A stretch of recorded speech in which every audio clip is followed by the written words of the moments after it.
Okay, wonderful. I see folks are still joining, but we'll get started now in interest of time. So it's great to see everyone, and thank you so much for joining and a big welcome. So we're here today for the first part of a two-part workshop on gender equality in capital markets. And as we start, please feel free to introduce yourselves in the chat. It's always nice to know where you're joining from and a little bit about you. We do have a packed schedule, so we'll get started now. And thank you so much to our host today, the Nairobi Stock Exchange, for hosting the session. It is a collaborative effort. The content and the program has been developed with IFC, UN Women, University of Columbia, with support from Luxembourg government. And again, today's session is only made possible by our host, NSE. At this time, I'd like to welcome Demi Marilla from NSE to provide some opening remarks and kick off our workshop together.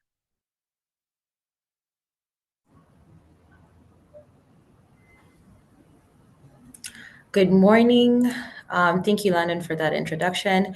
Good morning, everyone. Welcome to part one of the NSC Kenya workshop on gender equality, addressing complexities in the capital markets, developed in collaboration with the UN SSC initiative, IFC, UN Women, and Columbia University's Sustainable Investing Research Initiative. My name is Demi Morilla, a communications officer at the Nairobi Securities Exchange.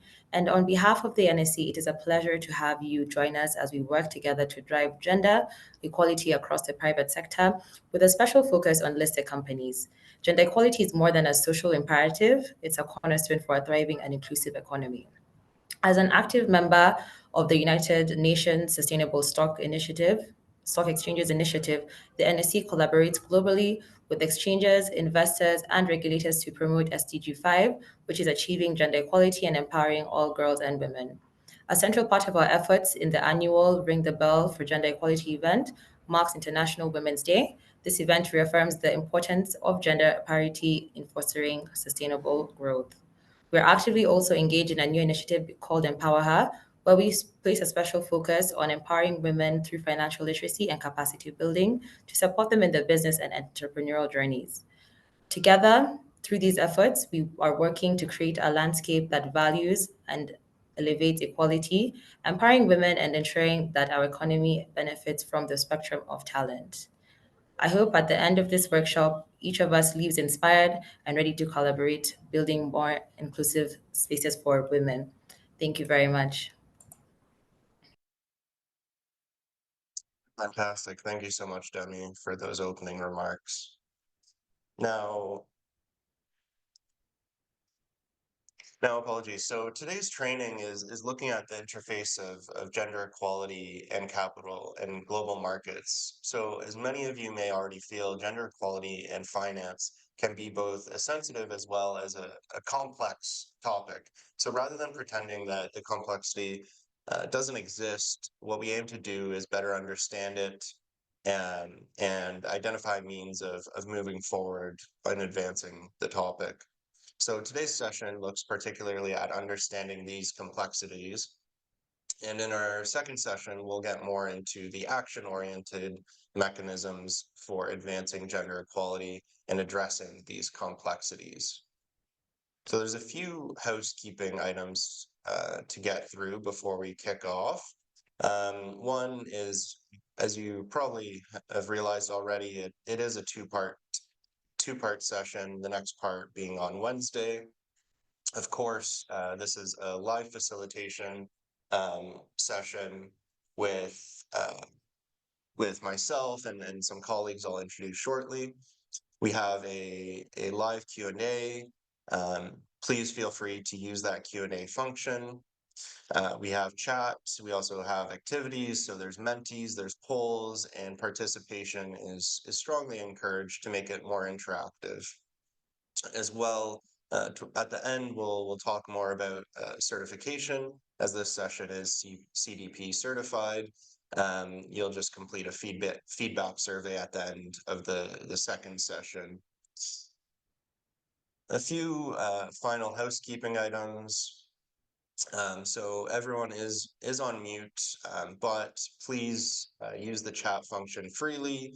Any comments, discussion with other participants, introducing yourself in the chat, and then you'll see there as well the Q&A box where please use this for any questions. You can also choose to be anonymous when you ask your questions. And as mentioned, we have some great expertise on the call to help with any questions. Um, and moving along to some of that expertise, I'm joined here by my colleague Fiona, training officer with SSE. We're also joined on the call by Tiffany, the head of SSE Academy, who will be more in the background today. And it's a pleasure as well to be joined by Elizabeth Obanda from the Woman Economic Empowerment Analyst and Team Lead from, of course, UN Women, who is, I believe, actually based in Nairobi, which is great to have her on the call, and she'll talk us through some more of the work that's going on there. We'll also be joined by an ESG specialist from Bloomberg, Harry, who we'll meet a little later on as well. So, as mentioned, gender equality is a complex topic, and it should be seen as such. You know, if you think it's a really simple topic, you maybe haven't thought enough about it. So, however, you know, to help us guide through this complexity, we've broken this training program into 4 clear steps that both individuals and organizations can use as they address this complexity and consider how to enhance gender equity in their operations and processes. So part 1 today looks at the first 2 steps, preparation and alignment. And in these first 2 steps, we are focusing on what gender equality is, and why it's important, and provide an overview of the main standards and guidelines that can guide performance on this topic. And then part 2, we'll dig into a bit more of the action with the second two steps, which are implementation and communication. And you see these 4 pieces here. Now, the training program we're introducing today has 4 modules which have been developed to walk you through these 4 steps in improving gender equality in markets. So, as mentioned, we'll focus on we'll focus on the first 2, prepare and align, and the next session, implement and communicate. And an important note here is that this is an ongoing process. So once you've started communicating on your gender equality performance, this doesn't mean you're done. This, like many other sustainability related topics, is an ongoing, constant improvement process. And while we present these steps in order, it's very likely that you'll have to work on more than one step at once, or even all 4 steps in unison together. With that, there's 2 key learning objectives for our time together. The first is understanding why action is needed for enhanced gender equality, and the second, identifying what tools can be used to improve gender equality. So this just has a quick overview of our agenda. So as mentioned, we have 2 hours together, and this is part 1, understanding complexities through preparation and alignment. We'll introduce the course and topic. We'll have step 1, prepare the gender finance connection. Then we'll have a quick break. Step 2, align gender lens framework. And then if time allows, we're happy to take a few questions at the end. But as mentioned, please feel free to ask questions throughout using the Q&A feature. So, as mentioned, this is an interactive session. We don't want you totally leaning back and just listening. We want some participation. So with that, we're curious, how much do you already know? And my colleague will pull up a Menti in a second, but we should have, sorry, one second. London. Yeah, so we'll have a QR code. We'll have a QR code and a code shared in the chat for you to join the Menti. Oh, perfect. Thanks, Fiona. Um, so you can join using the code at the top of the screen you'll see now, or you can click on the link that Fiona shared. So this is just to better understand how comfortable you are right now with this topic. Um, you know, please be, honest. And we're not expecting you to be totally comfortable yet, uh, which is part of why hopefully you're joining the session is to learn a thing or two. So I'll give it a minute because sometimes there's a lag when we first set up the Menti. It can take a minute to load. So we'll give you a minute to answer this question.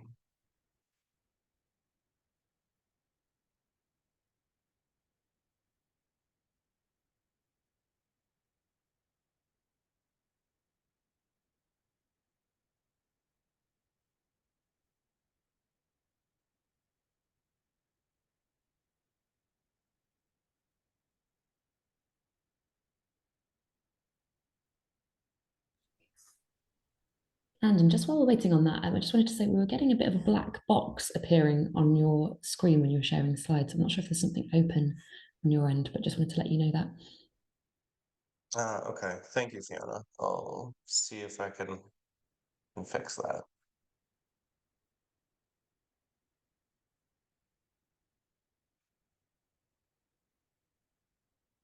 Okay, I think we have about 12 responses, but I think we have around 40 or plus folks on our call as participants. So highly encourage everyone to go to the Menti and submit an answer quickly. A little bit more of participation would be great to see.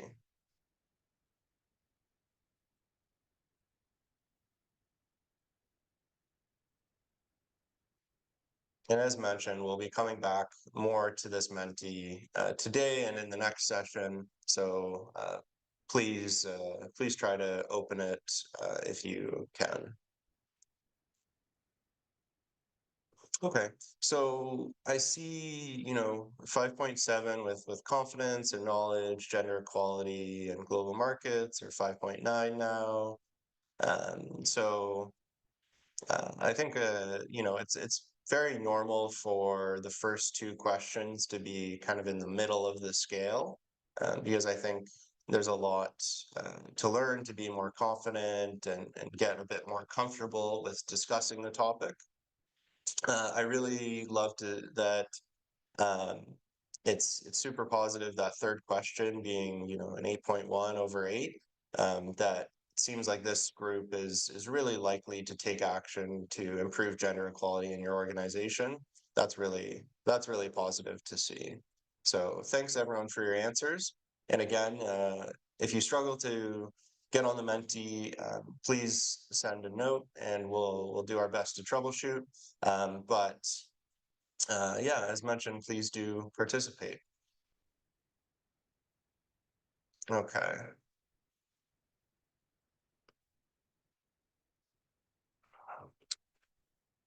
I'll just switch back to our slideshow here. Okay, great.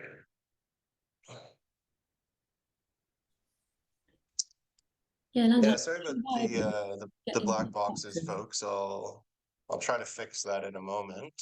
Um,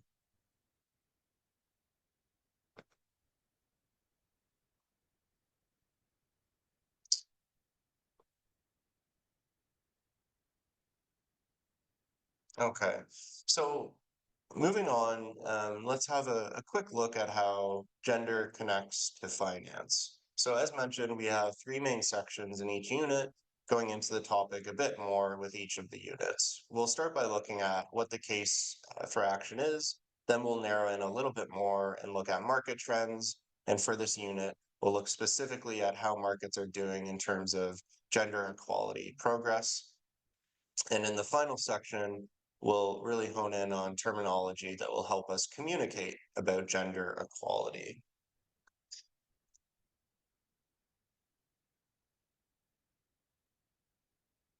So, why does gender matter? Well, to get started, it's important to,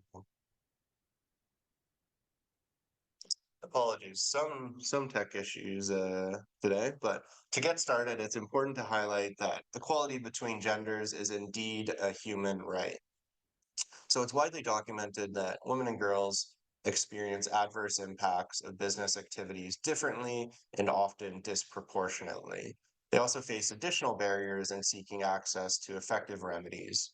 Moreover, because of multiple forms of discrimination, different women and girls may be affected differently by business activities depending on their age, color, caste, ethnicity, social class, um, income, religion, language, literacy, access to economic resources, marital status, sexual orientation, gender identity, disability, location, such as if they're in a rural location, and based on their migration, indigenous, or minority status. So that's obviously a very long list of aspects that can influence how someone is treated.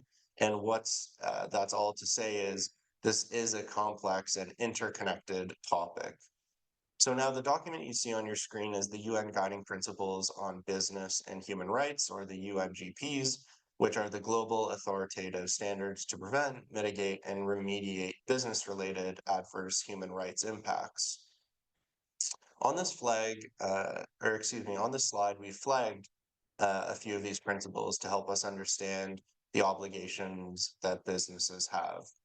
So the first principle you'll see at the top of your screen is number 14, which indicates that the responsibility of business enterprises to respect human rights applies to all enterprises, regardless of their size, sector, operational context, ownership, and structure. The second principle, Principle 16, encourages businesses to express their commitment to meet their human rights responsibility through a statement of policy that should have certain characteristics. You can read more about this with the document on the screen on your left. For awareness, all resources can be found in the slide deck on the handout on our website. So if you want to dig into any more of these resources, I recommend checking out the website and downloading the handout, and you'll get all the links and resources there. Another principle we wanted to flag is number 20, which highlights that to verify whether adverse human rights by using sex disaggregated data collected in line with a human rights, the human rights-based approach and outcome indicators developed in consultation with affected people and gender experts. We'll discuss this more in part 2 in our communication module, but it's important also to recognize, even if data is not made public, it's important to disaggregate the data so that you can make better decisions internally and identify any issues as they arise. Finally, Principle 21 particularly highlights the importance of communication. According to this principle, businesses should be prepared to communicate externally, particularly when concerns are raised by or on behalf of affected stakeholders. Business enterprises should communicate adequately and easily accessible information to the affected stakeholders regularly, and both the information and the means of communication should be responsive to gender discrimination and the differentiated impacts experienced by women. What's important to consider from a financial perspective is that in addition to being the right thing to do and having a positive impact on society, organizations should be considering the repercussions associated with violating the human rights of employees, partners, and stakeholders. Policy or legal risk and reputational risks are also important to be considered for gender equality, and social related disclosures as well. So in terms of the 2030 agenda,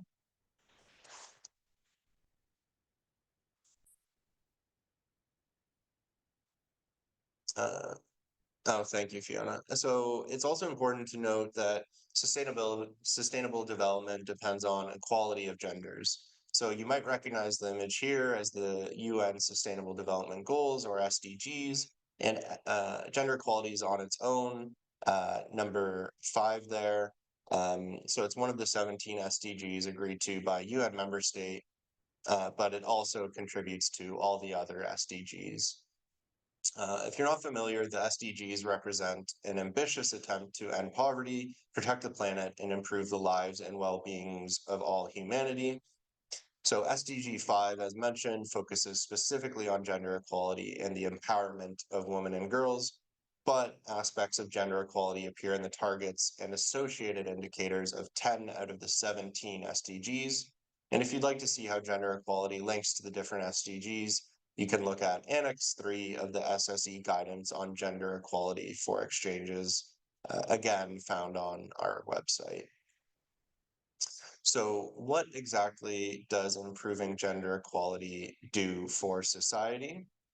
Uh, well, so studies have shown that when we have more equality of genders in society, we also see lower levels of violence, um, greater economic productivity, and increased resilience against financial and environmental crises. I want to remind you that by gender equality, we don't want to imply more women than men, but equality means that both women and men are represented, have the same level of power, and are both heard and understood equally. So to achieve equality, in many cases, we need to provide extra support to the less represented gender, which in many cases today is women.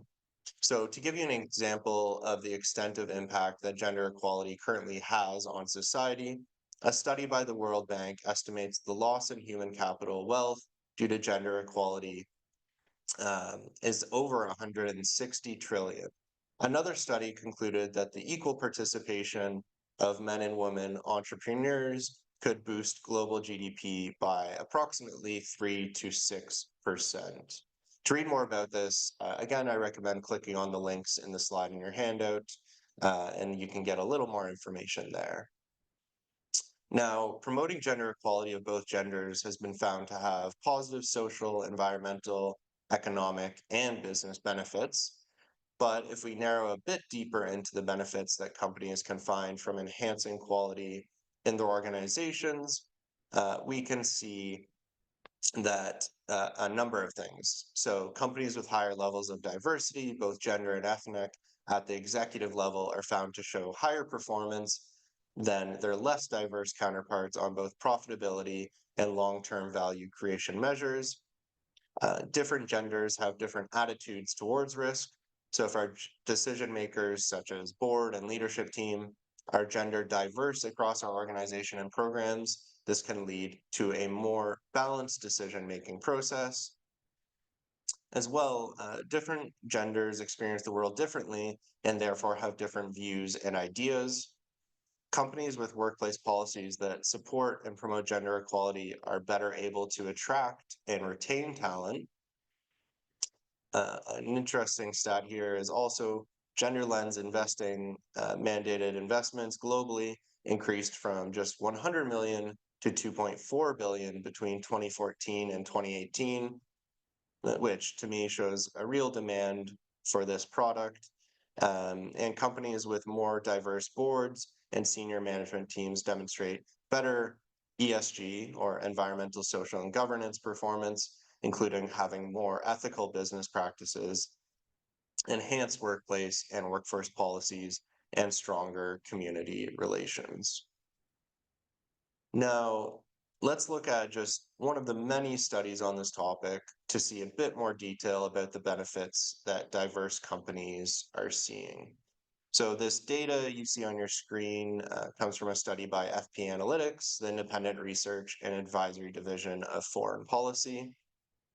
This study looked particularly at industries that are traditionally male-dominated, analyzing over 2,300 publicly listed companies around the world, and they used more than 150 in-depth one-on-one interviews and follow-up surveys. So the study finds that companies with more women on their board have on average, a higher profit, greater transparency, and higher social ratings. So let's break down those three statistics. First, on profitability, the study found that the companies with the highest percentage of women in management were on average 47% more profitable than those with the lowest, which the findings are consistent alongside other evidence that promoting gender diversity can benefit a business's bottom line. In a study by the ILO, or International Labor Organization, women interviewed for the study detailed how they're leading the organizations on new revenue generating paths, advancing in innovation in inertia prone industries, advocating for harm reducing practices, and increasing transparency to build stakeholder trust. So second, on transparency, building trust across stakeholder groups, including employees, consumers, regulators, and investors, is vital for legacy industries that are working to evolve their business models, improve regulatory compliance and performance, and respond to consumers' changing needs. The study found that the companies with the highest percentage of women on boards are more transparent in terms of ESG information disclosure. In particular, companies with at least one woman on the board are 17% more transparent than those with 0 female board members. Finally, on CSR, or corporate social responsibility, the analysis found a positive correlation between gender diversity on boards and companies' CSR performance. Women interviewed for this study provided numerous firsthand accounts of their efforts to protect safety and labor rights, integrate community development into business strategy, build local capacity, and empower women. So now remember that we also discussed a few slides ago that diversity and equality can have important societal and environmental impacts. Another interesting aspect of this same study was that equality not only had an impact within the company, but also for the environment where it operates. For example, more diverse boards were 39% more likely to reduce emissions, they were 46% more water efficient, and they were 60% more energy efficient than their peers with less diverse boards. In your handout, you can also find a couple more studies if you'd like to dive a bit deeper into this. We'll also share in the chat some additional information came out from IFC on gender responsive climate governance and the role of women leaders. This time, I'll turn it over to my colleague Fiona to take us through the next part.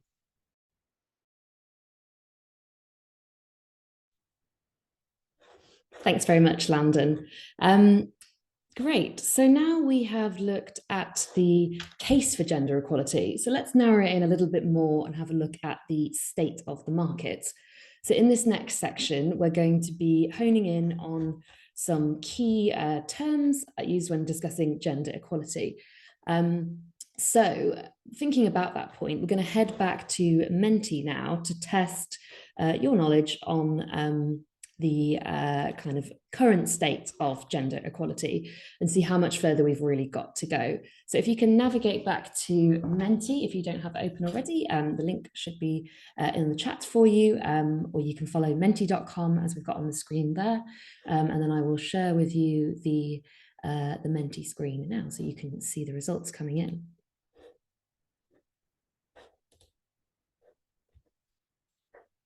I will just move the question on so the right question is showing for you. There we go. So move the slider along on the screen here to make a guess at when you think that we will achieve gender equality globally on our current trajectory. So you can guess anywhere from 0 to 100 years, 500 years even, but only in increments of 10. So if you just take a moment and let us know how far away you think we might be currently from gender equality, and then we'll take a look at what the correct answer is. So just give you a moment. I see we have some responses coming in on that.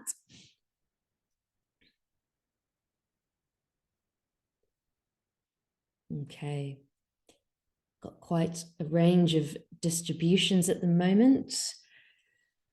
Maybe a few more of you thinking perhaps down the lower end of the scale, so within the next maybe 50 to 100 years, or even a little sooner.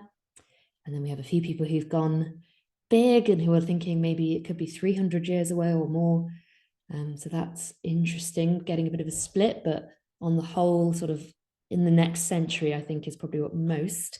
So let's have a look if everyone has got their responses in at what the right answer is, which I'll just share with you now. So the correct answer, unfortunately, is that we've got a very long time before we see gender equality. And according to a report by UN Women, which we'll be sharing with you in the chat, it's going to be almost 300 years or 285 years before we achieve gender equality. And so this measurement differs depending on how we actually measure gender equality. For example, the latest World Economic Forum's Global Gender Gap report indicated that it could take 130 years to achieve equality based on their calculations. So which is, maybe a little bit more optimistic than this study. But overall, we're not seeing any indication that equality based on gender is going to be achieved in our lifetime, unfortunately. So I think that's, quite stark, of course. But let's see how we're doing in terms of kind of leadership within organizations. So you might have heard of the American study that became viral a few years ago that indicated that fewer large companies are run by women than by men, specifically named John. So that's surely an indicator that the glass ceiling is really still there, particularly in corporate America. And among chief executive of S&P 1,500 firms, for each woman, we have 4 men named John, Robert, William, or James. And that study, of course, was just for the US, but that varies, of course, by country as well. So take a moment on the next Menti screen that you should have in front of you to let us know what you think the percentage of CEOs of listed companies are women in Africa as a region. So this is again based on some analysis that the SSE have supported. So I see some responses coming in here. We're probably mostly in the sort of 10% region that we think might be women of CEOs in Africa as a continent. And then we have a few people who've gone a little higher, maybe more towards the 20 or 30%. So I'll just give you another second to let us know what you think.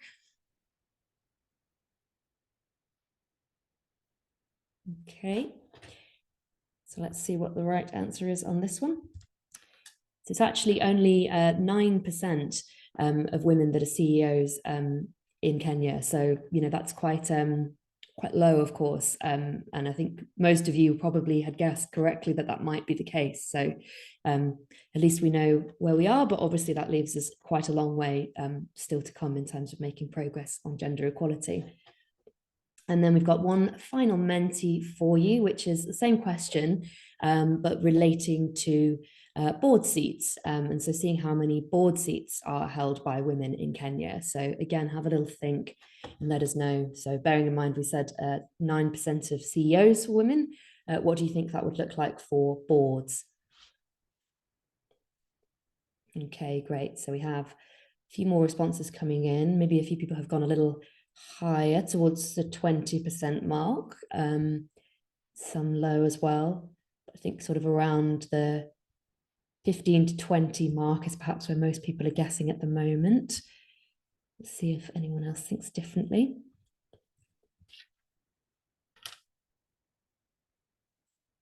Okay. A few more going in at the higher end, up closer to 30. We'll see what the result is now, which I'll share with you. So the correct answer was 24%. So, a little higher than CEOs. And so, that's positive in that sense. But yeah, obviously a long way off gender parity still. But the majority of you, it looks like, got that in about the right range. So maybe some on the little low side. But yeah, obviously that's just interesting to understand where things are up to. Lovely. So I'll stop sharing that and we'll just go back to the PowerPoint now.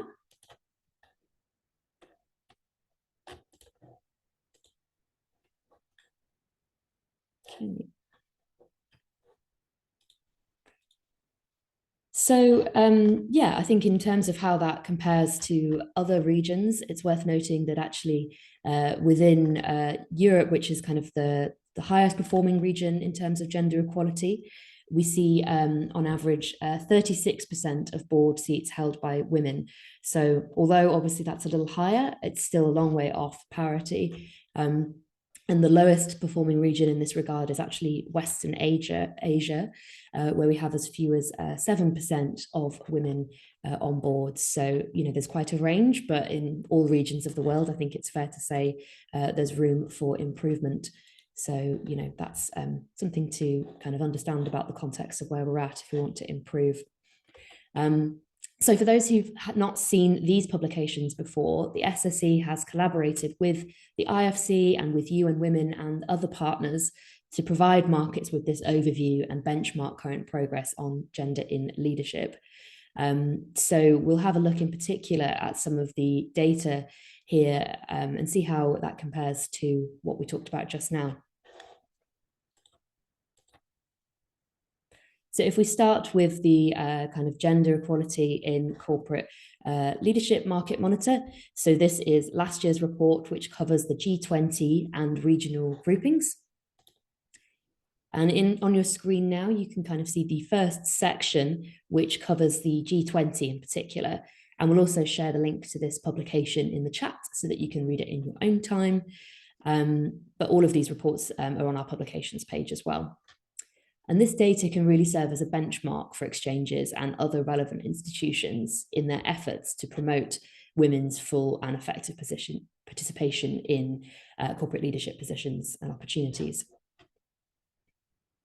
So if we zoom in a little closer to the table, just because I'm sure that's quite small, we can see that the average percentage of boardroom seats held by women in the G20 is around 22%. So in that sense, Kenya actually sits quite close to the overall G20 average that we have there.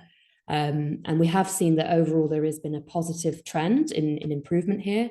But actually, we do have a mixed picture in that regard, and that some countries might even be going backwards with declining representation. And in case you can't see it, the top 5 exchanges that we have here in the G20 are in France, the UK, Italy, Australia, and the United States. It's also worth noting that with France performing highest on the leaderboard in the G20, that they do actually have a regulatory requirement for women on boards, which requires that 40% of board members be women. So even though the percentage of women on boards is among the highest in the world in France, the female executive pipeline isn't quite as strong. And so for this reason, in May 2021, the French Parliament actually voted to introduce further gender quotas for executive leadership.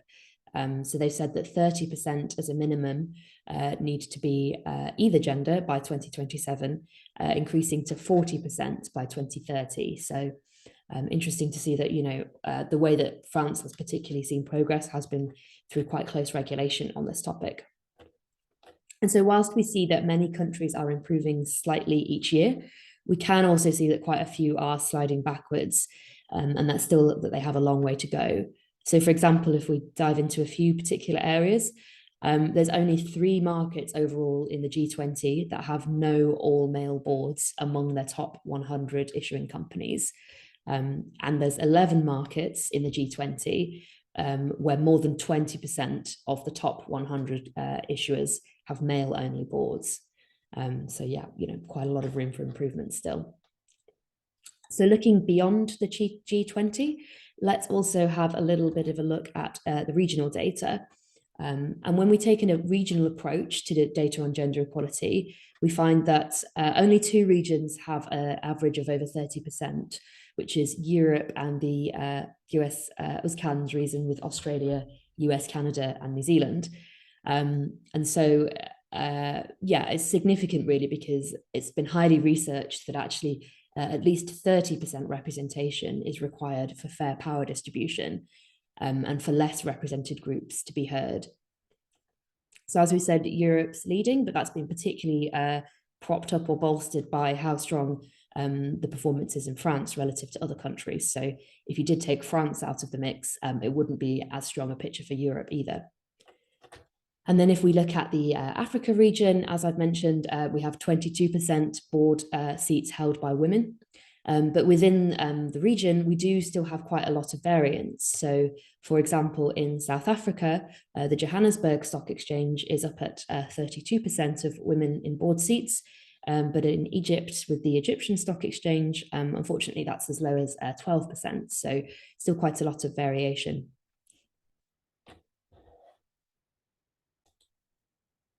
Great. So we'll just dive a little further into that data again.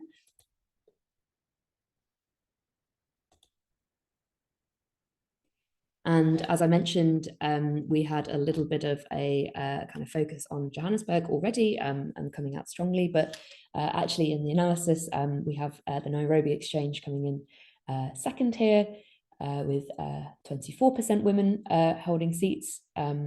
Apologies, I think we said 22 before, but it's 24 for Kenya. So slightly higher than we had said. So that's a positive in that sense. But that actually, if we look at kind of board chair positions, it's actually quite a bit lower than that. So we have 15% of board chairs as women, although that is improving.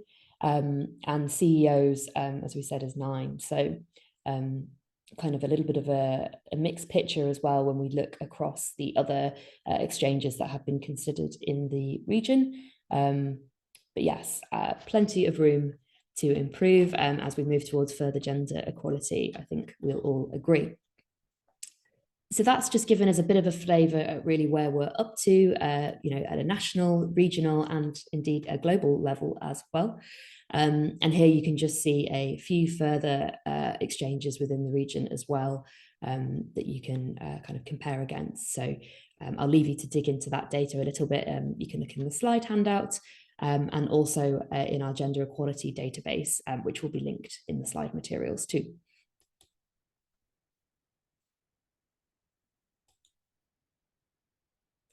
And of course, now we've talked quite a lot there about what the data is telling us, and we all know that there is a lot of a long way to go. But we know that there are equally a lot of efforts to try and improve these things, but possibly some barriers to doing so.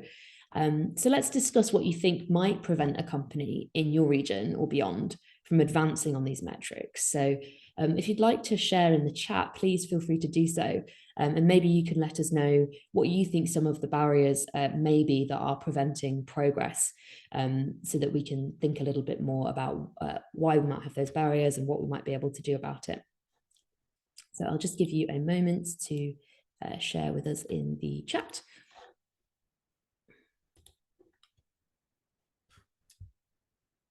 Are there any particular barriers maybe that you've observed, or that you might know of other organizations facing, if it's not related to your own organization? Feel free to let us know your thoughts.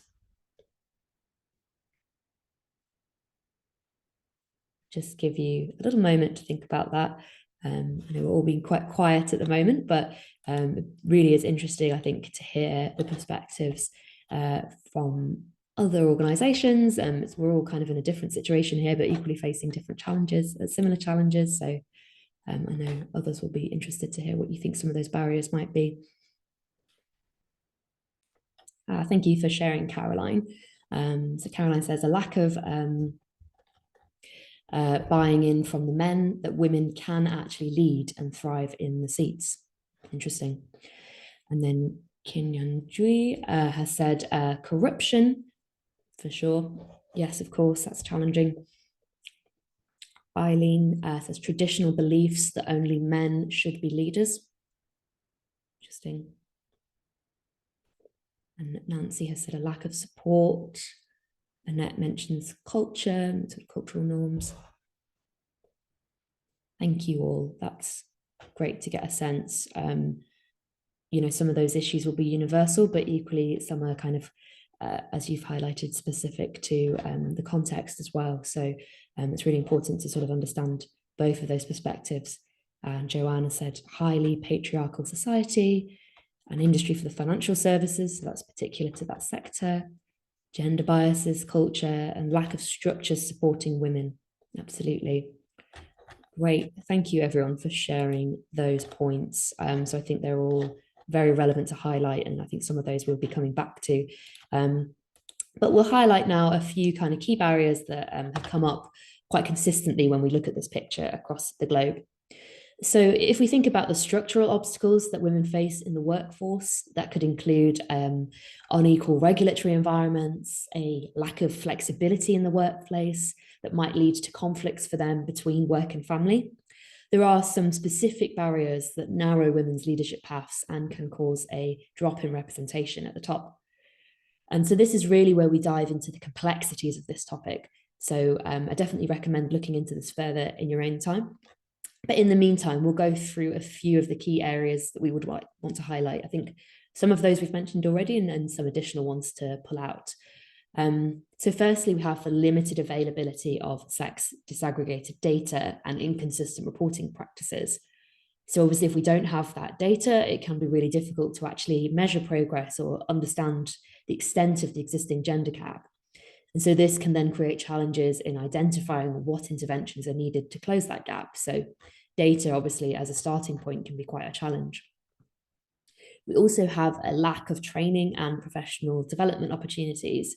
And this can be particularly in areas with frontline operational or financial responsibilities. And that can hinder women from attaining the right qualifications to be active in those fields. We then might want to highlight the lack of gender-sensitive human capital management.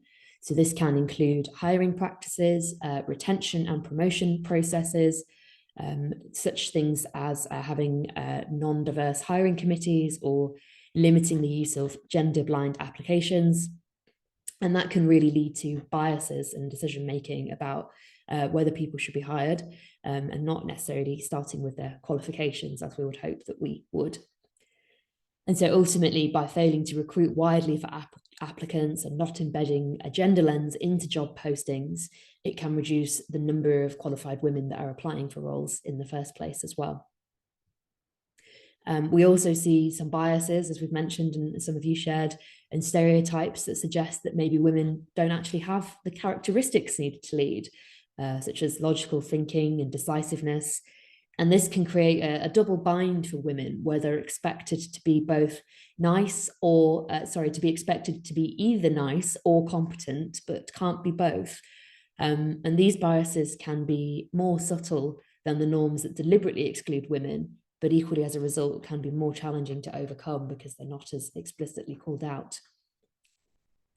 We've also got a lack of awareness or skepticism about the business case for gender balanced leadership. So this can mean that initiatives to advance women might not be given the strategic priority within companies that they should. And so this is where we really need men in leadership to be allies and embrace the values of diversity, so that they can help to elevate its importance and drive action within their organizations. A few other points to highlight would be kind of the limited access to networks and connections for women that can make their access and visibility to board and executive level roles more limited as compared to their male counterparts. Possibly also a lack of suitable role models, coaches or mentors for women, kind of limiting some of their potential.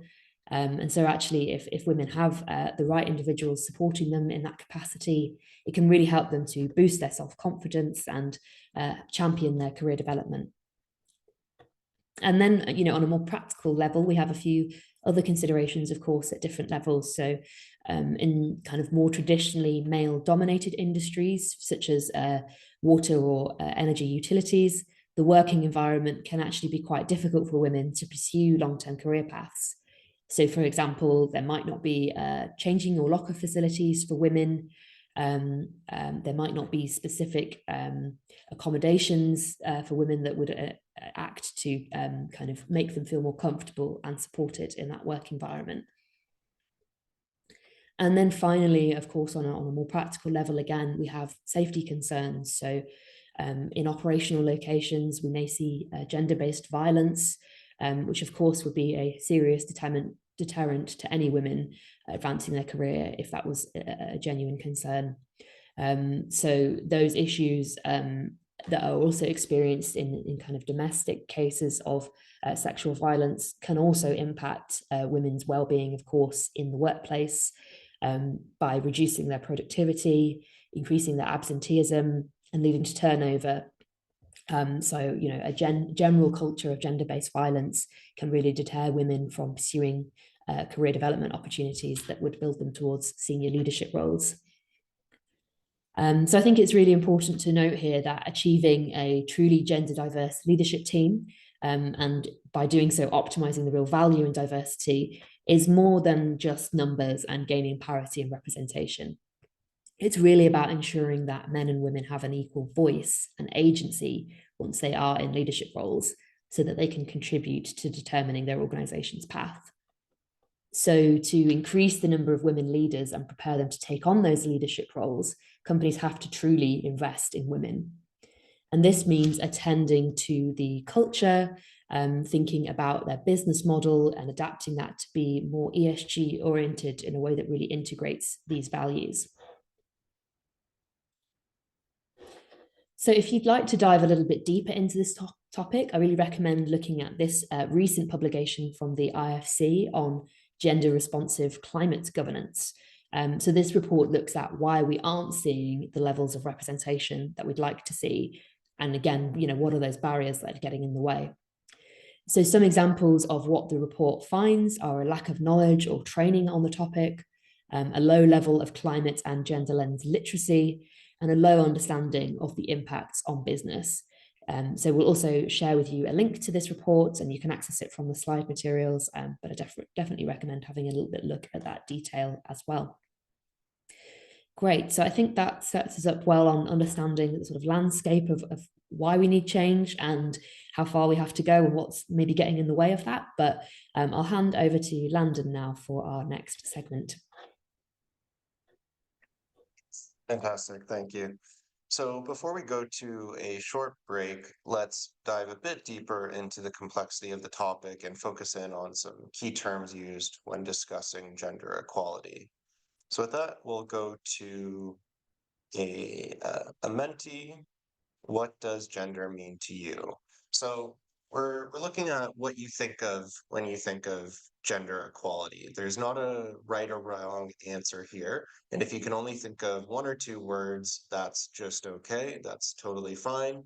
And using this Menti, which great, you can see now, let us know what gender means to you by just sharing, a word or a few or a phrase, a sentence, whatever that might be, that describes the meaning of gender to yourself. So give it a minute, but this can just be, what pops into your head when you think of what gender means to you.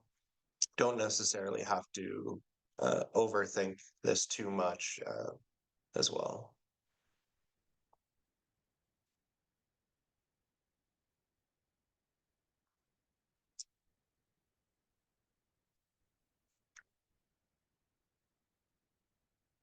Okay, male and female sexes. Okay, we'll discuss both of, more male, female sex. We'll actually discuss that sex element in just a minute. Identity, absolutely.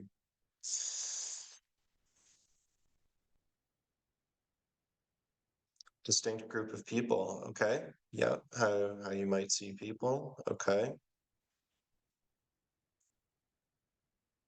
Inclusion, nice. Roles for men and women, absolutely. We'll discuss that in a moment too.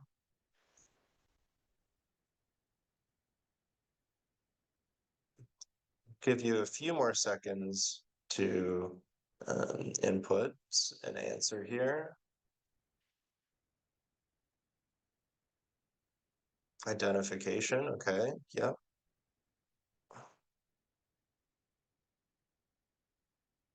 Okay, we'll stop there, but it's something to keep reflecting on as for this next section. There's some great answers there, but I want to make sure that we're all on the same page and we all understand the depth of gender, which is not simply sex, being male or female. The purpose of this initial exercise is to make sure that everyone understands that gender is not the same as sex and that gender can differ in different contexts and societies. This is important because it's not really different sexes we always need when we speak about the value of diversity. It's actually different ways of thinking, different life experiences or lived experiences, and different institutional restrictions or freedoms. So while the term gender is actually quite difficult to define because it means something different to many different people, we can briefly get a better idea of what is included in this complex term by looking at the UN Women definition. So UN Women defines gender as the social attributes and opportunities associated with being male and female and the relationships between women and men and girls and boys, as well as the relations between women and those between men. These attributes, opportunities, and relationships are socially constructed and learned through socialization processes. They're context or time specific and changeable, and gender determines what is expected, allowed, and valued in a woman or a man in a given context. In most societies, there are differences and inequalities between women and men in responsibilities assigned, activities undertaken, access to and control over resources, as well as decision-making opportunities. Gender is part of the broader socio-cultural context. Other important criteria for sociocultural analysis include class, race, poverty level, ethnic group, and age. So as such, gender is not quite as simple as just male or female. Gender can be influenced and defined based on the nature of certain relationships, based on hierarchies, on history, the context, and on institutions or norms. And most importantly, when we're discussing gender equality today, please remember that we're referring to the equality of the genders, not simply increasing women on boards. So you can feel free to explore this and other gender equality related terms on the gender equality glossary developed by UN Women that we will link or that you see here in the slides. Okay, so now let's again dive a bit deeper into some key terms. So I'm sure most of you have heard of the acronym DEI, which stands for Diversity, Equity, and Inclusion. And we're increasingly seeing DEI managers or even teams in organizations that focus on ensuring an organization's DEI performance. So you might ask, why not just diversity teams or just equity teams?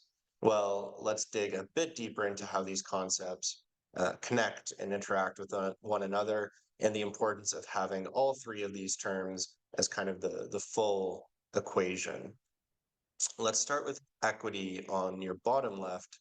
This is ensuring that there's equitable power distribution amongst people. You can think of equity as providing women and men with the same microphone that amplifies their voices to the same extent so that everyone can hear them equally, which many might be thinking, well, this is the objective, isn't it? Not quite. It's just a part of the picture. Let's say, for example, that our objective is equity or equal power distribution, but there's no woman in the organization to fairly distribute that power to, meaning there's no one to pick up the microphone, even if it's at the same volume as the men. This means we need to focus as well on diversity. So diversity is ensuring representation. So the act of inviting the unrepresented gender or group to join the board enhances that diversity of a board. Think of diversity as having enough seats at the table for the diversity to be represented at that table. Again, differences and different lived experiences are important to organizations. So it's not enough to have the microphones at the table to make sure everyone can speak at the same volume, like equity, but we also need enough chairs so that a diverse group of people and participants are at the table and willing to speak. If we just have these two, equity and diversity, we can have cultural assimilation take place, where we expect, for example, women to act just like the men, and then we'll struggle to keep them on the board. They might not be benefiting from the diversity we aim to achieve, and it's no good to give someone a microphone if they're not willing to speak, or alternatively, to claim by giving someone the power to speak based on their appearances alone, is achieving diversity when the objective of diversity is to include diverse ways of thinking and diverse lived experiences. This is why we also have inclusion. So inclusion refers to behaviors and the practice of making all members of an organization feel welcomed, giving them equal opportunity to connect, belong, and grow, to contribute to the organization, advance their careers, and feel comfortable and confident being their authentic selves. So to bring it all together, we can say that diversity is being invited to the boardroom, equity is then having the empowerment to speak at the board meeting, and inclusion is being listened to within that board meeting. But of course, this goes much further than the boardroom and should be considered organization-wide. The end goal then is equality, which depends on all three circles: diversity, equity, and inclusion. So we can have diversity without equity or inclusion, and it will not be sustained. Equally, we can have equity without diversity, and we won't make any progress. So when we talk about equality today and in the next session, especially when we talk about the benefits it brings, remember that we're not simply looking for an equal number of men and women on boards or in organizations. What we really want is these three things: inclusion, equity, diversity. And you can find in your handout a more detailed version of the diagram, but hopefully this is a good pause. A lot of information already. So we'll give you a 5-minute break to grab a cup of tea or coffee, take a quick stretch, and after this, we'll continue. We'll continue on. So we'll see you in 5 minutes.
All right, everyone. Hello and welcome back from the break. I hope you're feeling refreshed and had the opportunity just to stretch the legs or grab a drink before we move on to the next section. I know it's a lot of concentration time, so yes, I hope that was useful. So I think the slides should just be coming back for you in a second, but I'll just give that a moment before we jump into any content. Okay, no problem. I'll reshare from my end. Sorry, everyone, just bear with us 1 second.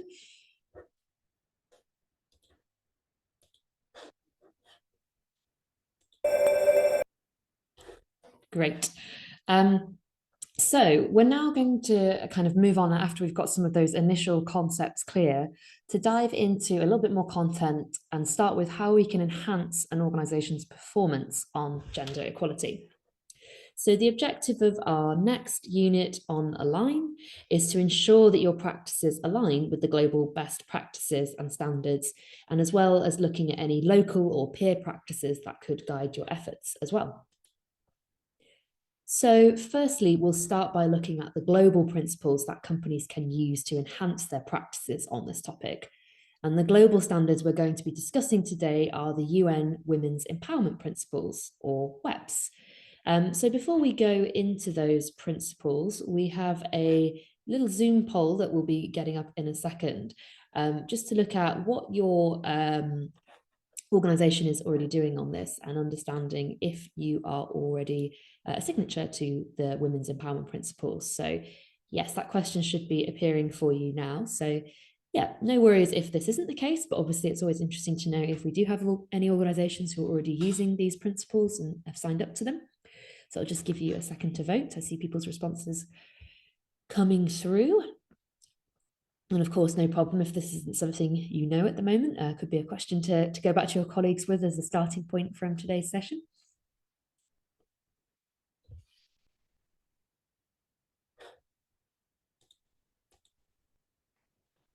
Okay, just give that a moment for any final respondees to come in. Lovely, thank you. And I'll close that there and share the results. So we have a little bit of a mix actually. So we have about 30% of you who are signatories to those principles already. So some of this material will be probably a little familiar for you, hopefully a good refresher. 47% who are not and 23% who don't know. So a little bit of a mix, but that's great to know we have some organizations already signed up to the principles, and do feel free to share with us in the chat if that's supporting your organization and your efforts, if you found anything particularly useful from the principles as we move through the presentation on that segment. Lovely, so I'll stop that there. And then we'll have a little bit of a look. So we're very lucky to have an expert on the UN Women's Empowerment Principles with us here today. As we introduced at the beginning, we have Elizabeth joining us, and she's going to be providing an overview of the WEPs and answering your questions on them. But before she does, we've got a quick video to play you just to introduce you to the WEPs. So we'll show this video and then I'll hand over to Elizabeth after that to present. So I will just double check that the sound is enabled for this. It should be. And I will hit go. But if you don't have sound, let me know. Apologies. Think about the impact of a signature. Think about the magnitude of a global movement. Think about the difference you can make and the power of transformative change. By signing the Women's Empowerment Principles, you can galvanize your shareholders and stakeholders to drive change in the workplace, marketplace, and community through a framework of 7 principles. Brought to you by UN Women and UN Global Compact, the Women's Empowerment Principles are a roadmap for business sustainability, innovation, and productivity. Businesses by the thousands and in every sector are becoming part of this world-changing movement to advance gender equality. Businesses that become models for attracting talent, entering new markets, serving their communities, immeasurably improving the bottom line. Because gender equality means better business. Don't miss this moment to make a lasting impact on your employees, suppliers, customers, and investors. Join leading companies already on the journey to greater sustainability and growth. Commit to the women's empowerment principles and make today your organization's signature moment.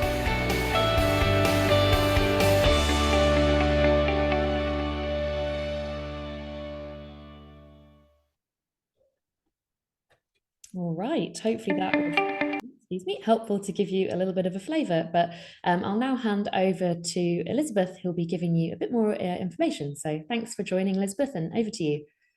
Thank you very much, Fiona. It's afternoon, just after 12. Everybody, thank you. Very glad to know that up to 30% of those of us who are here are already WEPS members in Nairobi. That's great, and we are hoping that many more of you will join us. And as we've been told from the picture there, WEPS improves the bottom line and contributes to sustainability. So we are glad. So now the slide that you see before you is a map of all the WEPS signatories. You can see that WEPS is a global agenda. We have over 10,000 companies globally that are signed in about 193 countries, actually. However, in Kenya, we are at around 92. So we are hoping that many more of you will join this movement. So with the rising importance of environmental and social governance, many companies are realizing the importance of gender equality. Yet many are unclear on how to concretely advance gender equality and women's empowerment in the workplace, marketplace, and community. Therefore, companies are using WEPS as a guide or blueprint to position gender equality in the core business strategy, as well as through their operations and beyond. The WEPS provide a holistic framework for companies to advance gender equality and women's empowerment in the workplace, marketplace, and community, and drive positive outcomes for society and business. It provides a roadmap for implementing sustainable development goals. I think those of you who are already members and who have been attending our quarterly review meetings, you've had experiences shared by the rest of the people. Next slide, please. Next slide, please.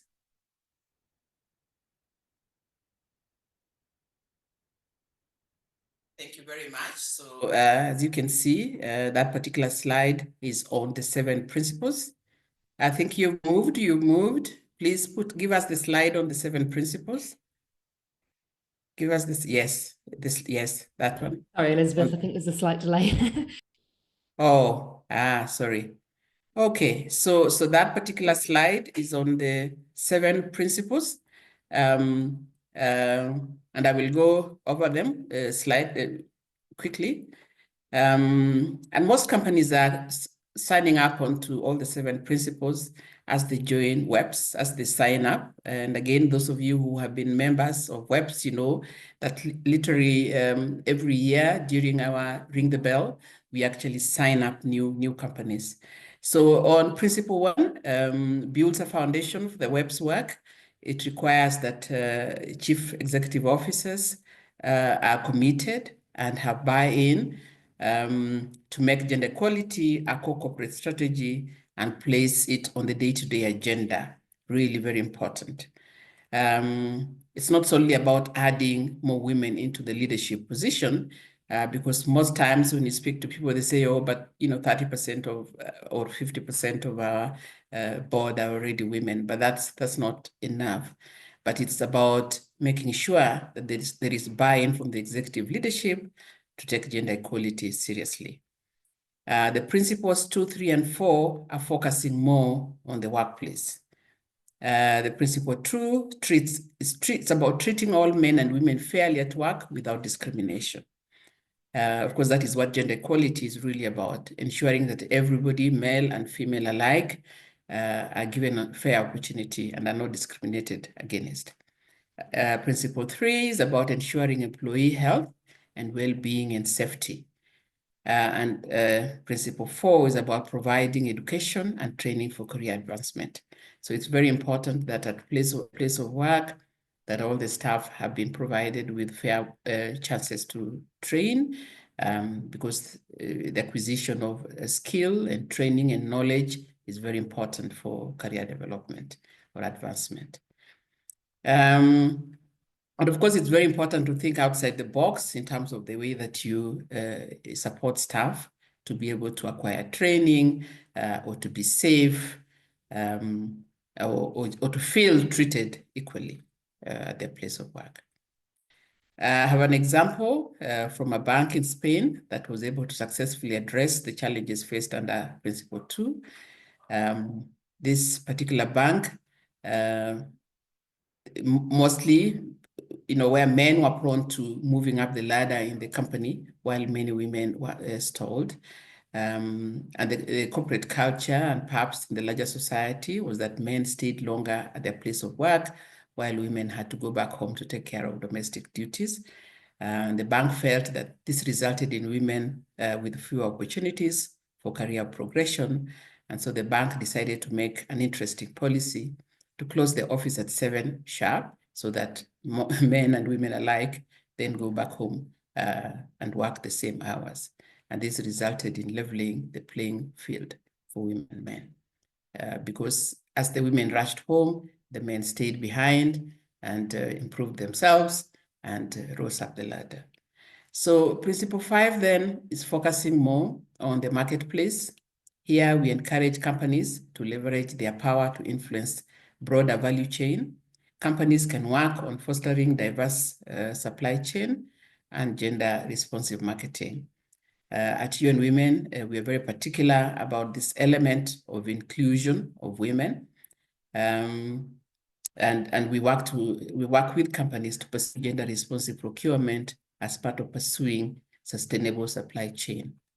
Of course, being Kenyans, that, those of you who are Kenyans, that the government of Kenya has public procurement, affirmative public procurement, known as access to government procurement opportunities, that sets aside 30% of its procurement to women, youth, persons with disability. So Principle 6 then focuses on the community. This is when companies are pursuing initiatives and advocacy. So we encourage companies to consult and engage with women and girls, local communities before rolling out any initiatives, so that women and girls can truly benefit. Sometimes when we have a top-down, when you take a top-down approach, we might give to communities or facilitate to communities initiatives that they don't feel are helpful, and so it's important to engage them, consult with them, so that you hear from them what they want support with. And lastly, Principle 7 is an underpinning principle to measure results. We recommend companies to regularly collect data from internal and external stakeholders to understand their perceptions and needs regarding gender equality and publicly report their progress.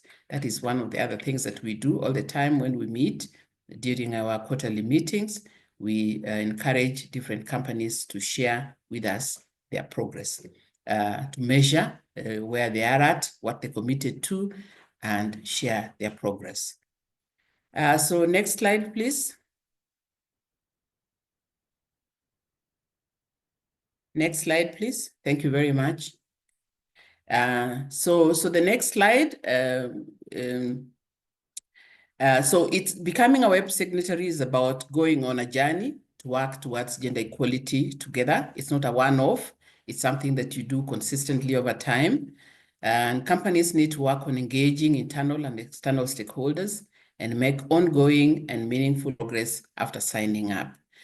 So when doing so, we encourage companies to tackle deeply rooted systemic inequalities rather than just taking the easy road. So if when you sign up, you realize that you're at a particular level, maybe with regards to the number of women in the company, maybe with regards to the number of women on boards, then I think you then have to reflect, find out what the issues are that are holding you behind, and intentionally, draw policies and actions that would, eliminate those barriers and enable you to move forward. The image in the slide shows the steps after signing up. Companies are expected to activate internal stakeholders while showing the company commitment to gender equality on the profile page. Sometimes our experience is that we might have a focal person, and the focal person is engaging clearly around the webs, but the rest of the members within the company are not aware and are not moving forward. So it's important that the internal stakeholders are engaged. Then engage external stakeholders through the value chain, working on advancing gender equality and women empowerment in your supply chain and marketing practices, and then work on sustaining and reporting through collecting data and reporting on your company's progress. There are many banks, for instance, that I know that have special products for women, and they actually reach out and advertise and make sure that women are aware that there are these special products that allow them access to finance. This may sound like a difficult process, but don't worry. At UN Women, we offer over 300 tools and resources to guide companies on how to work on the webs. Again, as I said, we have focal people within webs, we have tools, we have quarterly review meetings, we have webinars such as these ones to just make sure that you understand what is needed from you. Thank you. The next.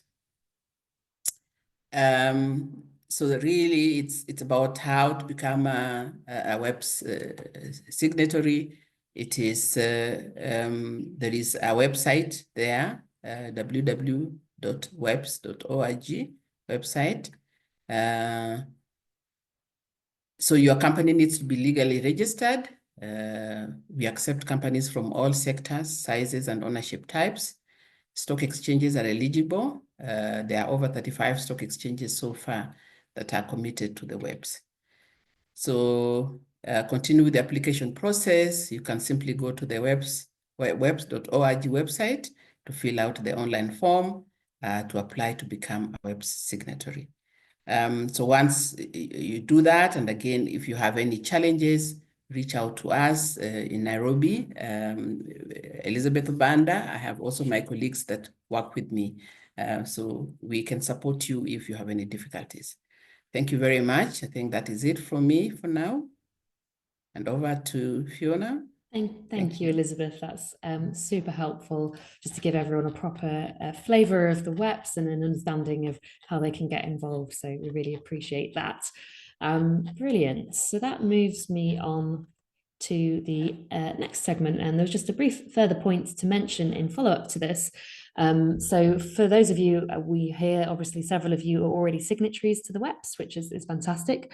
We wanted to highlight the EDGE standard as another way to really consider as your next step here, and to highlight what you could do on this front.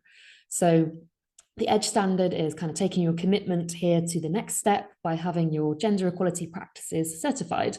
So EDGE provides a certifying service that can help take your practices further, and it also provides a communication tool to show the market that you're leading as a company on gender equality. So I recommend for anyone who's already a WEP signatory to have a look at this standard as well, to see if it might be a good way to continue to advance your efforts.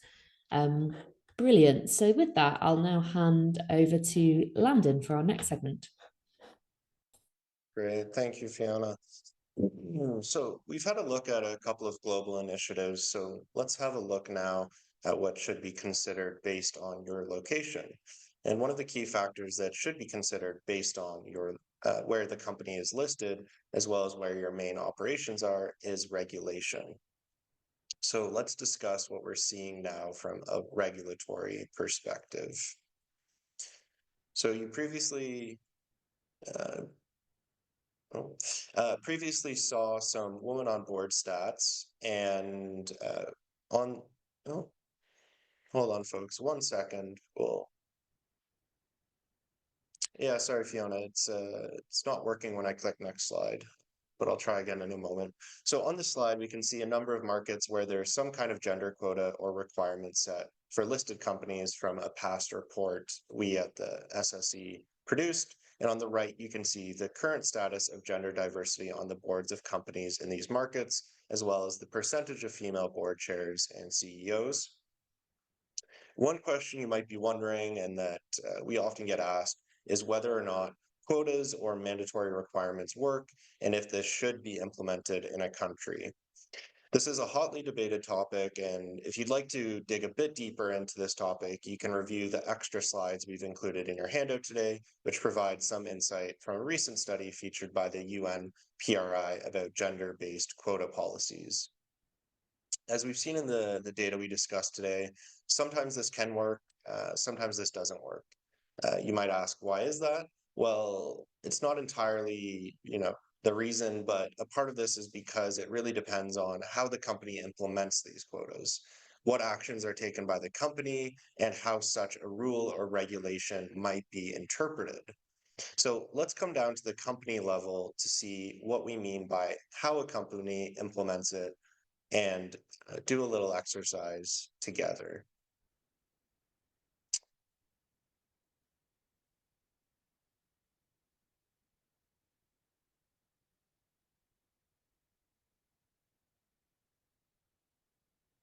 Okay, so to do this exercise, we're going to discuss two hypothetical companies. We're going to call one Owl Incorporated and another company we'll call Peacock PLC. These are, of course, entirely fictional made-up companies, but the underlying decision-making processes is based on research from real companies, real examples.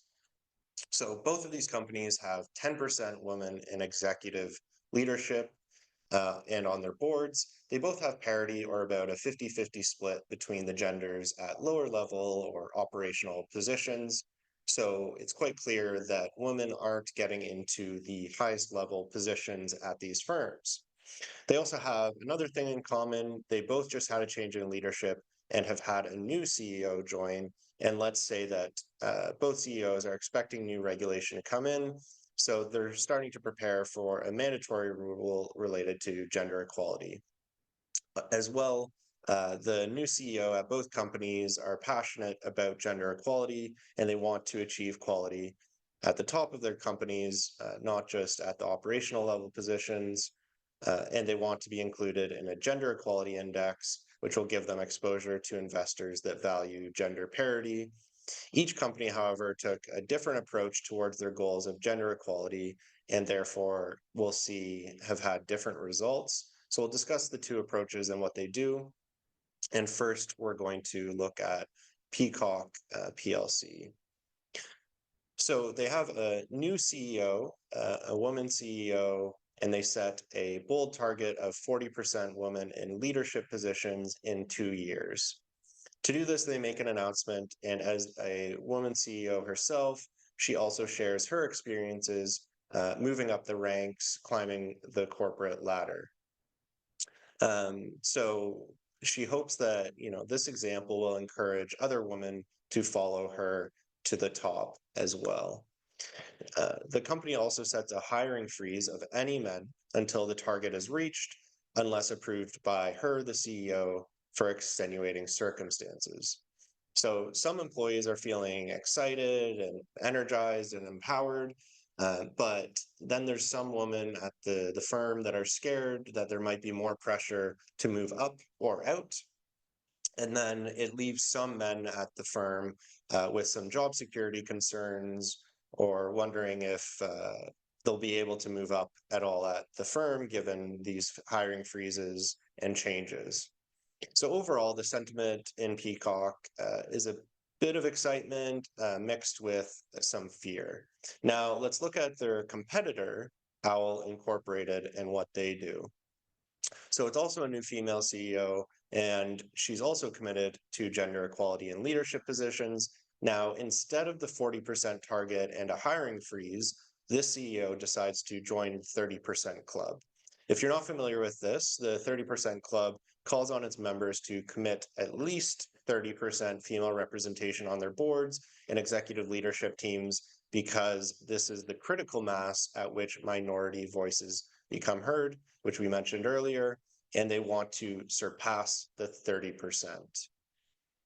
So the CEO is not sure of the root cause, even though She wants to surpass this 30%, and she's confused why some women aren't moving from operational level positions to leadership positions. So with that, she sets up an internal task force to find out what these root causes may be in their organization that's preventing women from climbing up or acting as barriers. At the same time, the CEO also initiates a reverse mentorship program. As mentioned, there's 50% operational level parity. So 50% of the workforce is women. So it's a natural question why the only 10% leadership aren't learning from them and hearing their experiences. Or sorry, I should say there's 10% women leadership, but there's 90% other leadership that aren't hearing their experiences.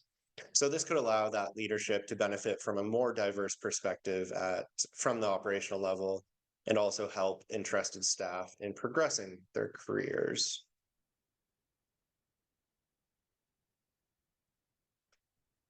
There we go. Yeah, sorry, Fiona, the slides aren't moving for me.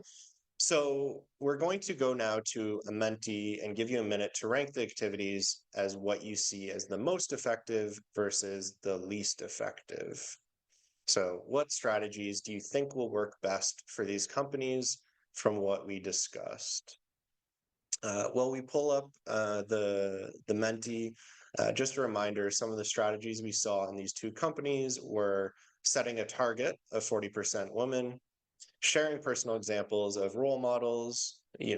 As you saw, the CEO used her own career pathway as an example, initiating a hiring freeze of the overrepresented gender, which in this example was obviously men, joining the 30% club, creating a gender equality task force, initiating a reverse mentorship program.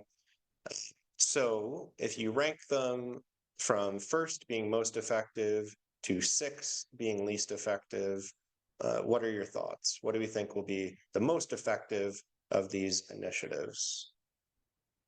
So it's a big question, so I'll give you a minute to rank them.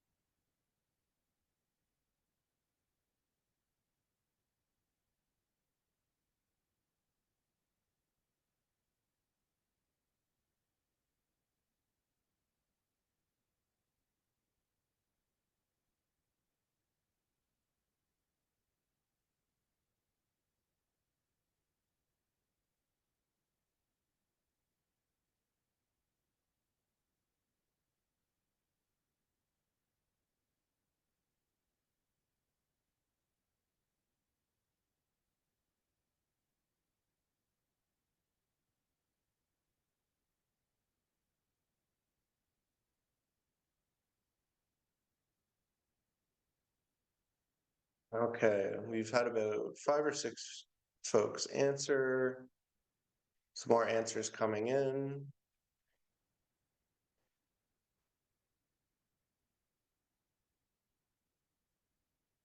Give you another 30 seconds to submit your answer if you haven't had a chance yet.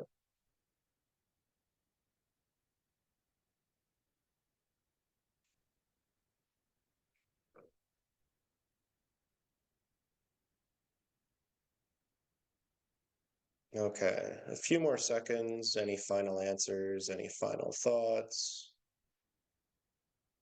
And then we'll start discussing the initiatives and the answers.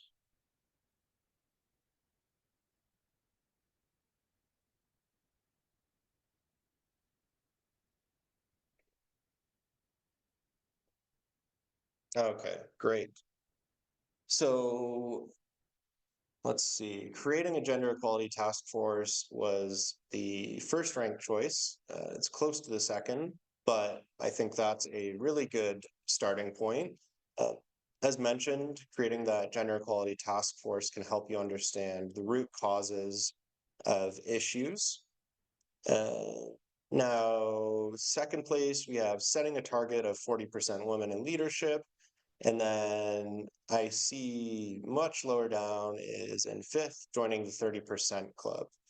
So one note on this is pretty common when we have the sessions that the 40% is a lot higher ranked than the 30% club. But we do have to remember that 40% is, of course, higher, but this is kind of a top target. Well, 30% is a bottom target, and they want to surpass this. So it's almost acts as a bit of a ceiling target, where the 30% is the lowest acceptable they want to achieve. So I would say with no other activities together with it, joining the 30% club can actually be more effective than setting that target of 40%. So it's something to think about. In last place by a big margin is the hiring freeze. So again, we talked a bit about this while going through the examples, but it can be a bit dangerous since it can demotivate the men in an organization and not have you see the whole picture of what's happening in an organization. So I definitely agree that that should be towards the bottom or not one of the key initiatives undertaken. Sharing examples of role models at the top is in fifth, and then fourth, the initiating a reverse mentorship program. I absolutely, support the reverse mentorship program. I think it's a great idea.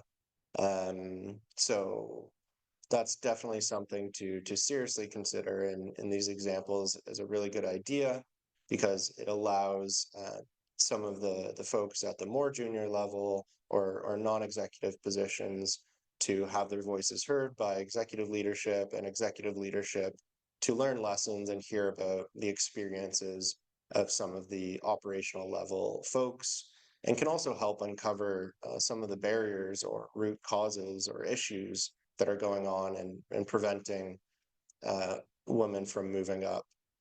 So we'll talk a bit more about these initiatives as we discuss the outcome of prioritizing targets. So we'll switch back to the slides now.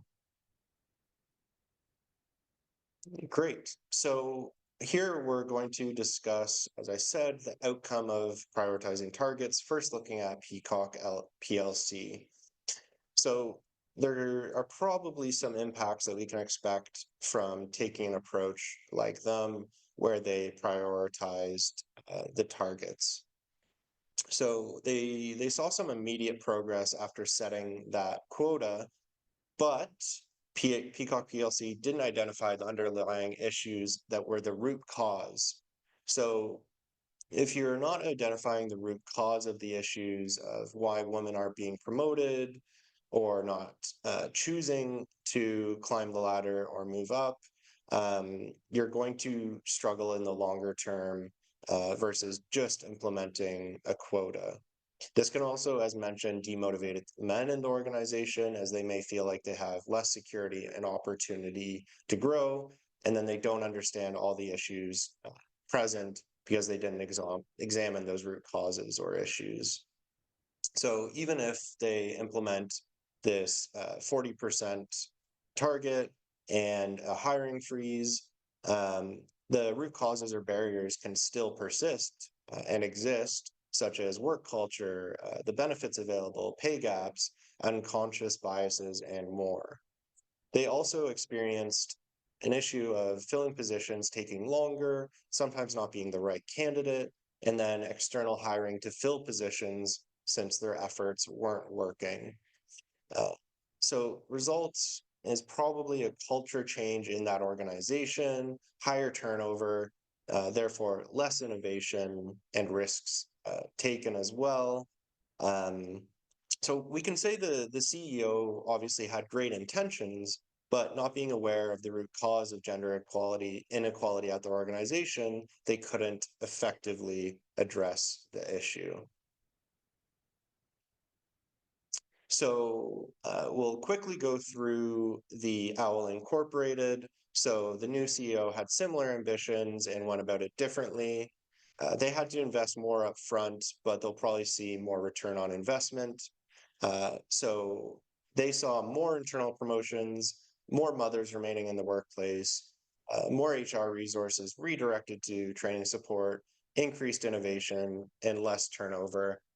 So remember, they created that task force as well as a reverse mentorship program. So they were able to understand root causes such as bias benefits, lack of supports, etc. And overall, it was a really positive result for OWL Incorporated in terms of gender equality. So next, we mentioned corporate culture. So regulation does depend on not only the quota if you choose to set it, but that corporate culture and potential deeper issues. So we don't have enough time to dig into this slide today, but we will touch on it in our next session. So to wrap this section up, let's take a quick poll of how your company can improve its performance, and you can choose more than one answer. So running a few minutes behind, so if you could quickly try to quickly select your answer, that would be appreciated.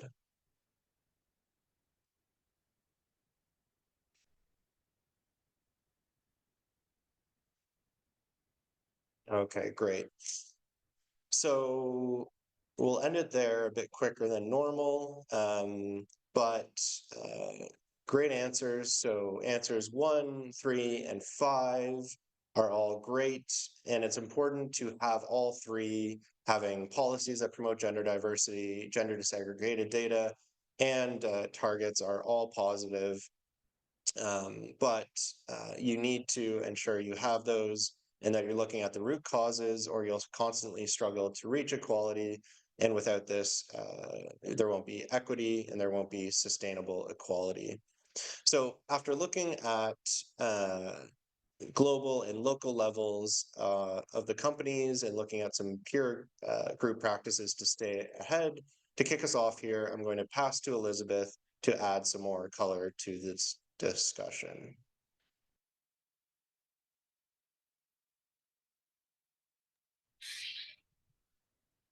Sorry, thank you. Thank you very much.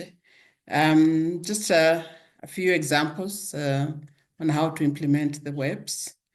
As you can see, we have made the point that the WEBs needs to be implemented at the workplace, in the marketplace, and within the community. And so it's important to have action plan in place. It's important to set achievable targets and, as we said, measure, and, get a feel of where you are at. So there are some examples of different organizations that took different actions. One was around the marketplace. It's a reference to an organization, a bank in Sweden, that tackled the gender pay gap. In Kenya recently, there was a study done, and there was an 11% difference in pay gap between male and female.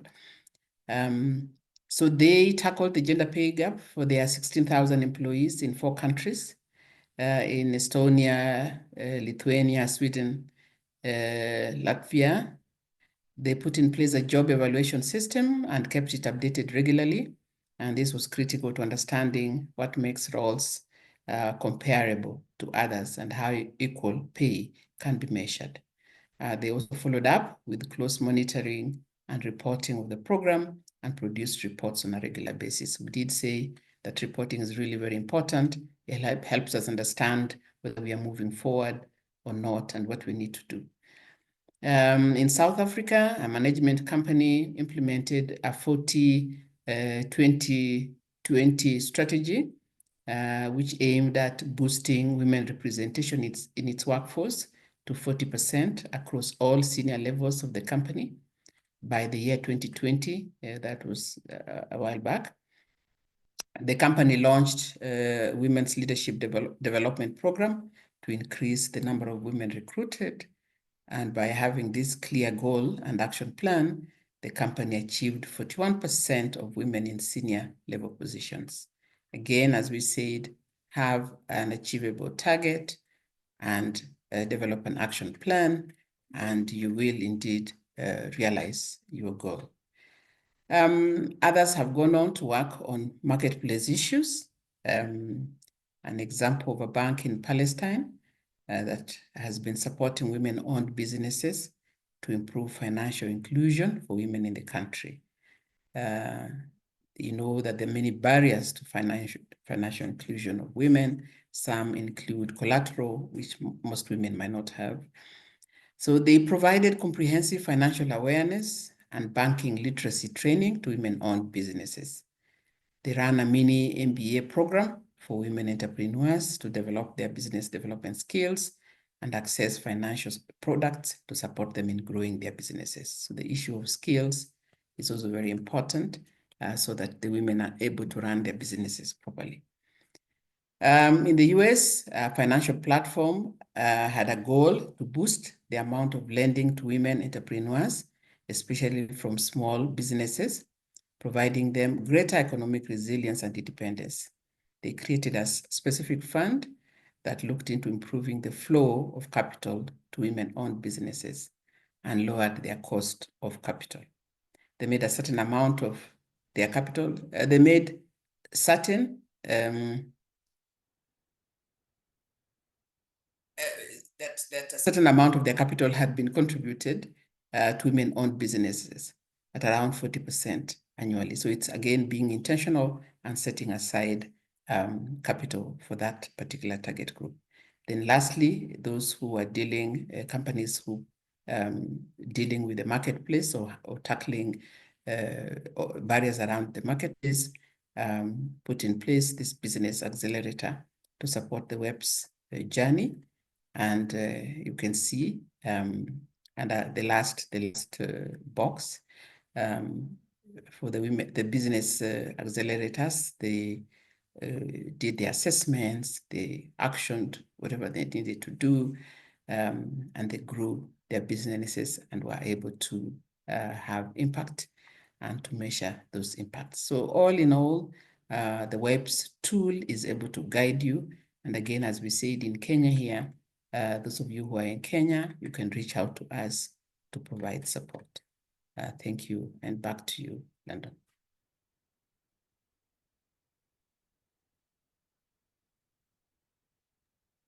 Fantastic. Thanks so much, Elizabeth. And with that, it's a pleasure to have with us Harry Agambar, an ESG specialist from Bloomberg, who will give us a deep dive into gender indices today. So I'll turn it over to you, Harry. Thank you, Landon, and thank you, everyone. Excited to have the opportunity to have a quick chat with you. I'm just going to take over the screen share. There we go. So yeah, I'm Harry. I work as a data specialist on Bloomberg's gender equality product. I'm going to go through very, very, very quickly a quick tour of what Bloomberg does with gender and how we score it. And then I'll spend most of the time just doing a quick training exercise on 2 anonymous companies where you'll get to try and guess who is who. So I'm going to skip over the start just because we're kind of short on time. Essentially what Bloomberg has done is create a score based on how different listed companies, report gender metrics. As part of that, we've consulted a large number of corporates like yourselves in terms of things that they're happy to report, things that people typically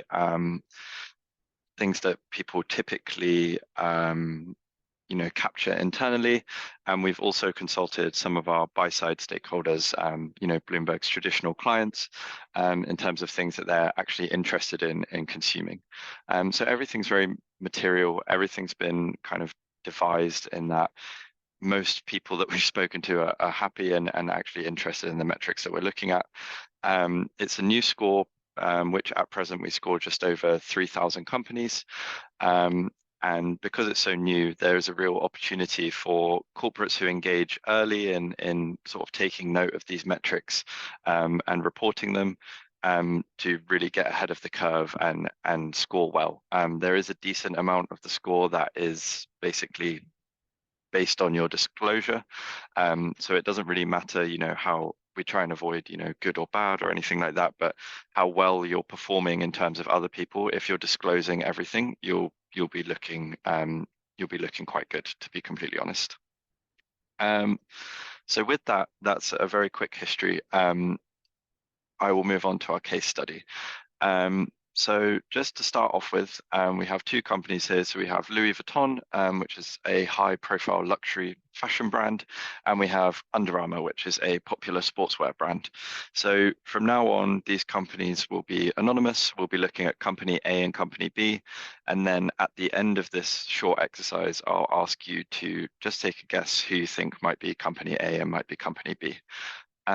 Just take a quick moment to think about some of the high-level social factors at play, and some of the biases you may have. So, a fashion company is probably, typically something that might be, more interesting for women, and sportswear brand might have, sort of more interest from men.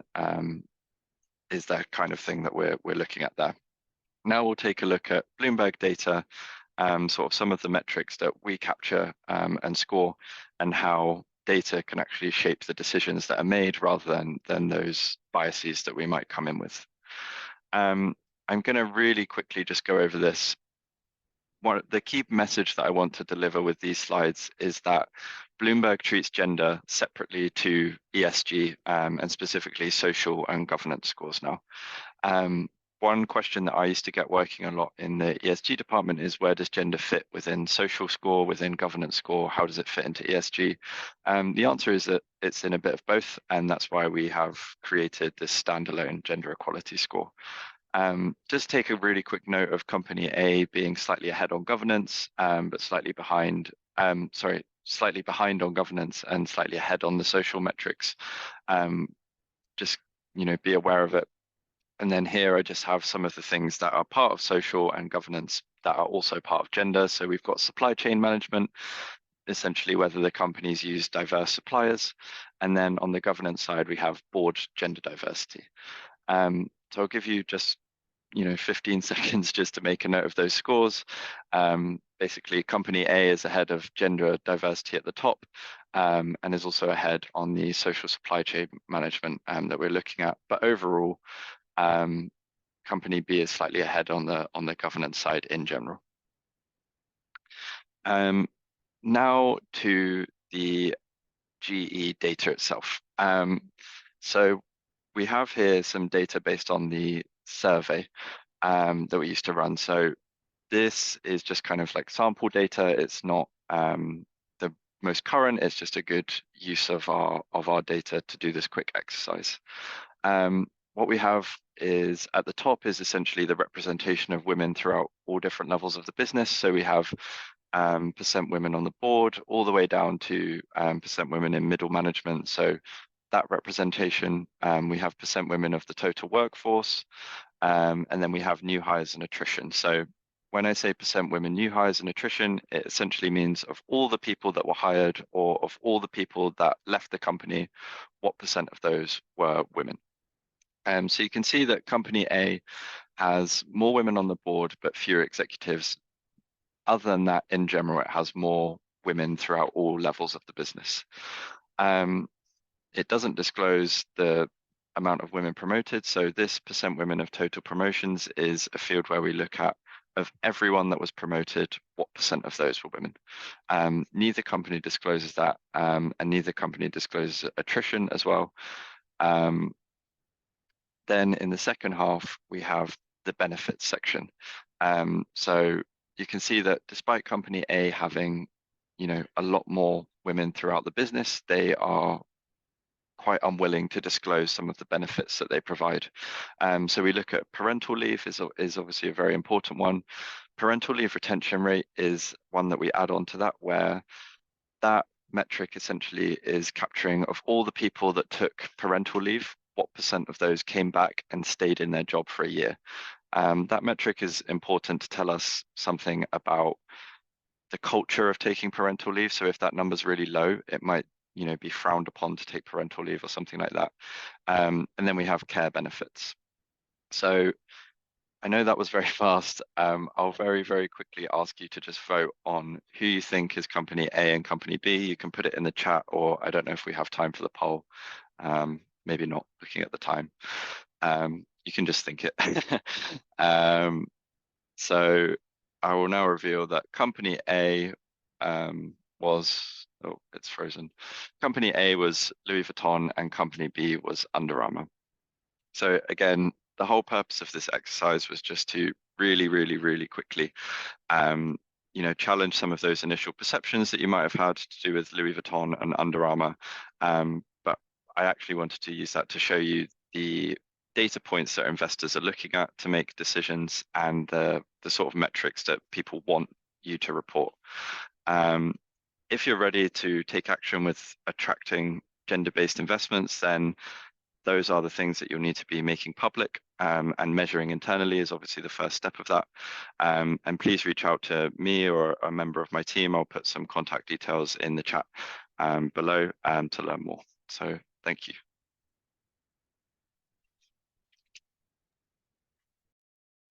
Great. Thank you so much, Sherry, for that interesting information and case study.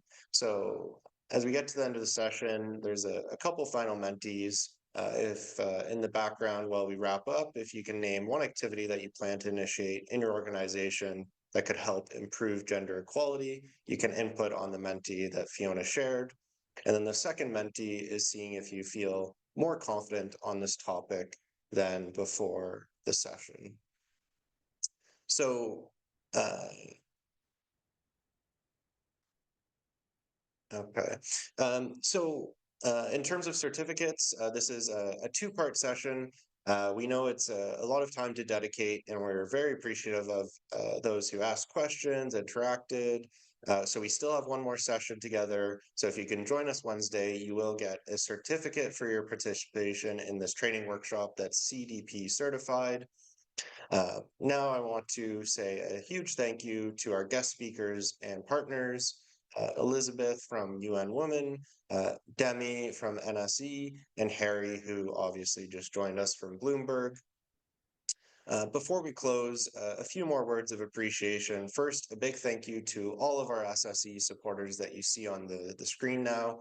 This group of stock exchanges and organizations committed to promoting sustainable capital markets and has made our training work possible.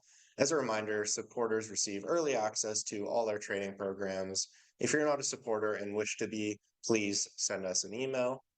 And a big thank you to our partners at IFC, Columbia University, UN Women, and Government of Luxembourg Ministry of Finance, who supported our work and made this training possible. And lastly, of course, a huge thank you to all of you who joined and participated today. We'll see you again soon for the second session. Have a great day, everyone, and we'll see you soon. Bye-bye. Bye, and thank you. Thank you. Bye.